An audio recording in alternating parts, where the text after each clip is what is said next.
జనం మధ్య రాజకీయాలు అంటే పార్టీలు కాదు, వాగ్దానాలు కాదు. మన రోజువారీ జీవితంలో జరిగే మార్పులు. టీ స్టాల్ దగ్గర, బస్టాప్ దగ్గర ప్రతి ఒక్కరూ ఒకే మాట అంటారు: దేశం ఎలా మారాలి అని. నాయకులు వేదికలపై మాట్లాడతారు, కాని నిజమైన రాజకీయాలు జనం మధ్యే జరుగుతాయి. రోడ్లు, నీరు, విద్య, ఉద్యోగాలు ఇవే ప్రజల అసలైన ప్రశ్నలు. కొన్నిసార్లు రాజకీయాలు జనం మధ్య చీలికలు పెడతాయి. కులం, మతం, భాష పేరుతో కాని జనం కలిసి నిలబడితే ఎవ్వరూ వాళ్లను విడదీయలేరు.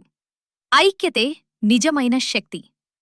రాజకీయాలు అంటే ఓటు వేయటం మాత్రమే కాదు, మంచి నాయకత్వాన్ని ఎన్నుకోవడం.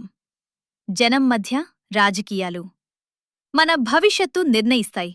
కాబట్టి భేదాలు కాదు, ఐక్యతే మన దేశాన్ని ముందుకు తీసుకెళ్తుంది.